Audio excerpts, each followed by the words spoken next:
Hello and welcome to today's class on getting started with C++ programming.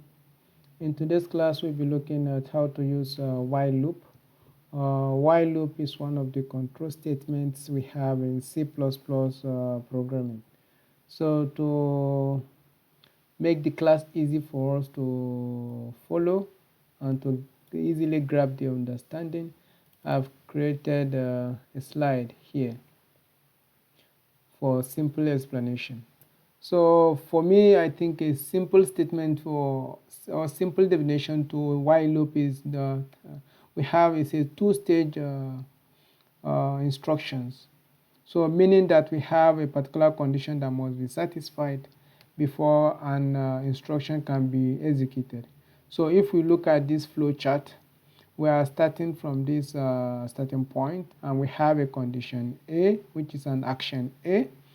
So action A has to be activated before action B can be executed. So as far as action A is true, action B will execute, and action B will continue its execution as far as condition A is true. So this loop will continue until when action A is no longer valid or is false. And once it's no longer valid, whatever instruction that is written in action B will stop and will exit this conditional statement and goes to stop. So easy way to view this as a layman picture, or let's say on a layman's picture, is what I've shown here on this switch system.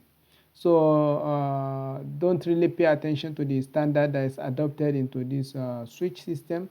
This is a US standard. If you live in Europe, when you bring your switch down, it's on, and when you take it up, it's off.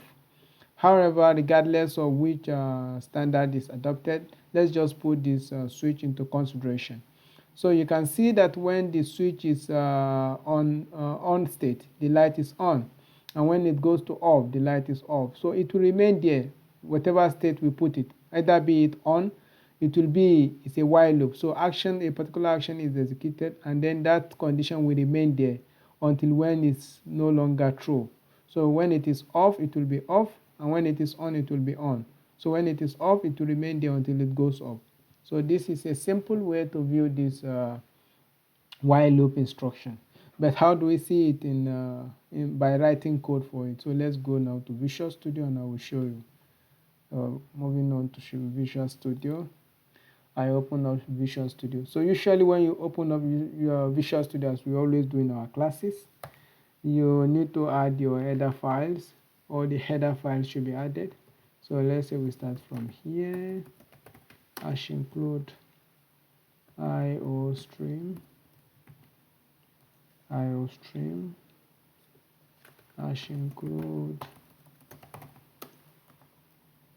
string, and then I think that's all what we need. Okay, and using namespace std, namespace standard, and then we can start our code from here.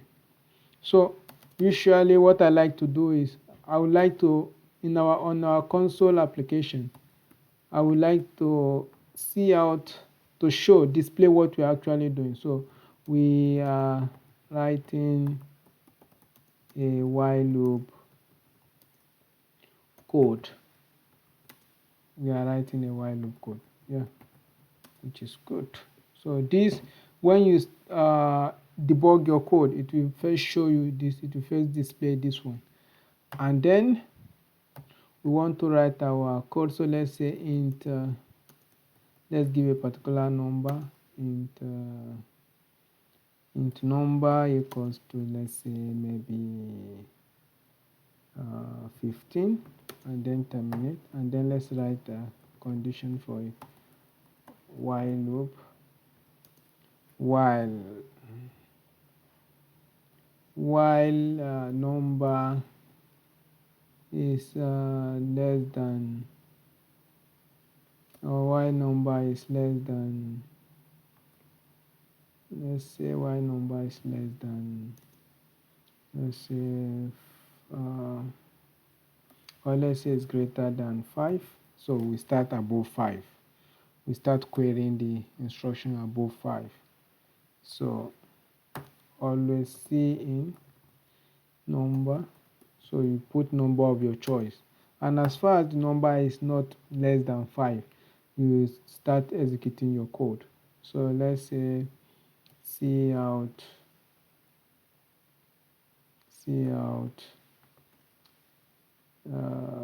getting started with C++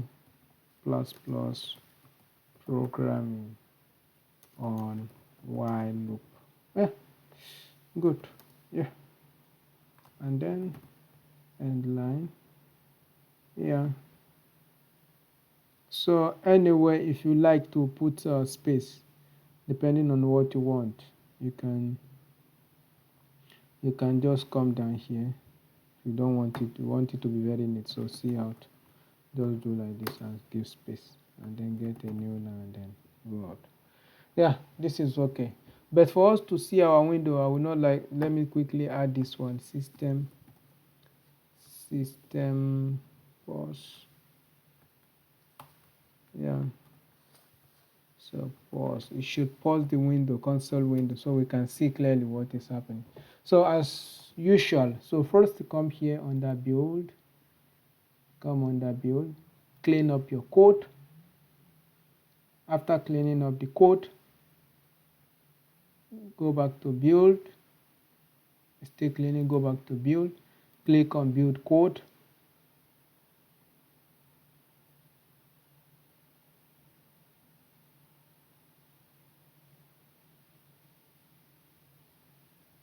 Still building, and then code is built up, and then come to here, local Windows debugger, as we usually do, and debug.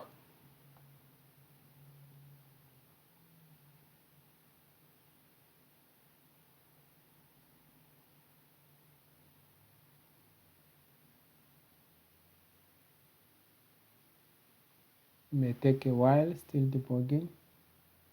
So I will expand this so we can see what is outputting.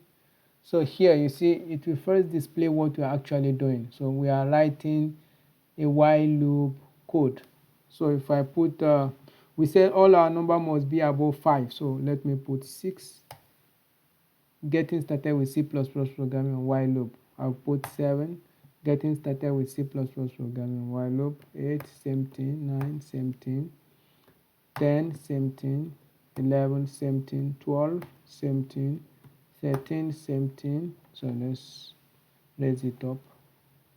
So now let's imagine I press a number that is less than 5. Let's say I put 4. What happened? It will stop the program immediately, because the condition given to it was that it shouldn't be less than 5. It should be number greater than 5.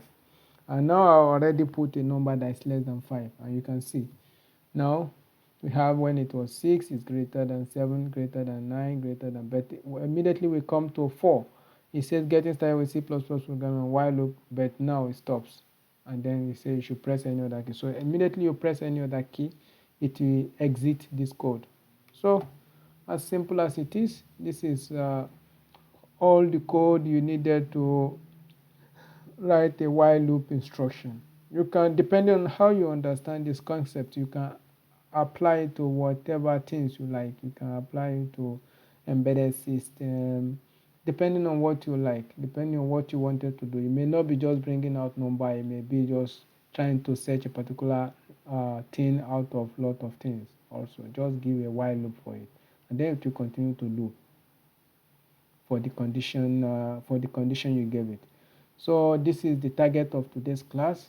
I wish you the best in your learning. Bye.